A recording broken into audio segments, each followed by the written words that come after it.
what if there's a magic in the insignificance, in the details? Instead of the strategy, instead of the big vision, what if we could focus on the insignificant? If you can train yourself to pay attention, you will see things other people don't see. You will understand how this world around you works. So what is the future? Well, the future for me is about trends. And I talk a lot about trends, business trends, trends in our behavior, why we do the things we do, and how that's changing from year to year. And my definition of a trend is a curated observation about the accelerating present.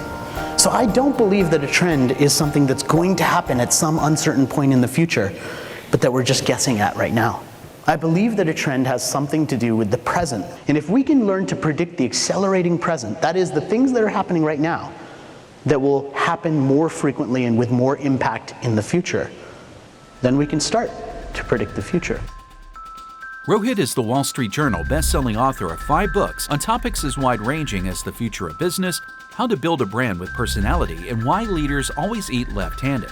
He spent 15 years leading brand strategy at Ogilvy and Leo Burnett marketing agencies, is a 2-time TEDx speaker, teaches marketing in 2-time TEDx Speak University,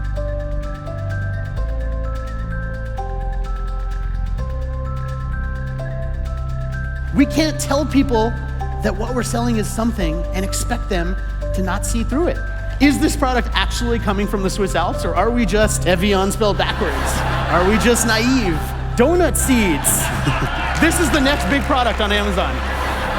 And the big problem is that there's so much stuff out there that it's very difficult to know what to pay attention to. So I want to take you inside that problem a little bit and talk about why it has become such a problem. And I think the first place we have to start is by taking a little bit of the blame, right? More doctors smoke Camels than any other cigarette, therefore, it must be good for you. But the problem that all of this leads to is we're in the middle of a believability crisis. It's not just affecting people selling certain types of products in certain categories. This is affecting all of us. It is harder to be believable today. So what are you going to do about that? How are you going to be more believable? It has to do with being able to deliver on one thing, and that one thing is trust. If we're trusted, we sell more products. Trust is not something that's given anymore. Trust is something we have to earn. And what they really want is an experience, something that lasts for longer, something that doesn't happen necessarily all the time. But when it does happen, we remember it. Another brand that does this amazingly well in a slightly quirky way is the Hans Brinker Budget Hotel in Amsterdam, which says that they've been proudly disappointing travelers for 40 years. Hans Brinker Budget Hotel, Amsterdam. It can't get any worse. But we'll do our best.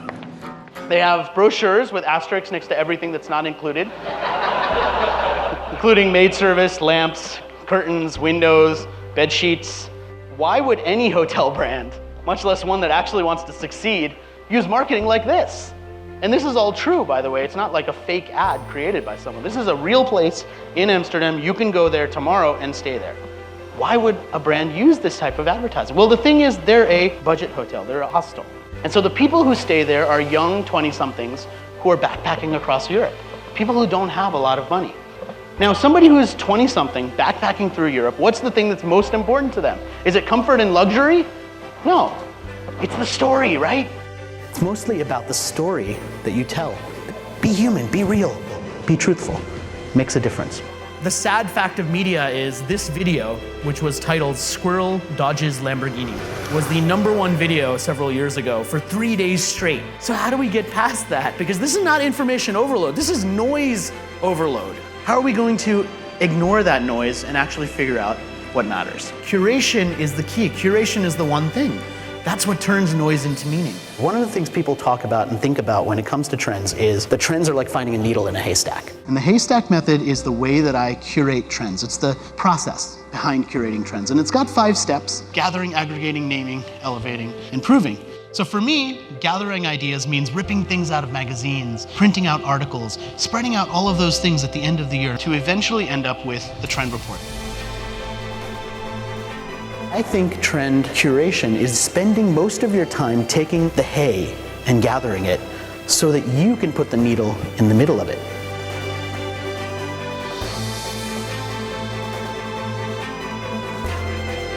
The principle of not overplanting your field is a perfect analogy for something we do in business all the time, isn't it? We come up with all sorts of ideas that we never follow through on. We have all sorts of meetings that we probably don't need. We're overplanting our field in the business context. And by looking outside of that context, by engaging your curiosity, you see something that you usually wouldn't. You see a pattern that you might have otherwise missed. And not only would you be able to engage that curiosity, to see those patterns, but you'd also be further along to predicting the future.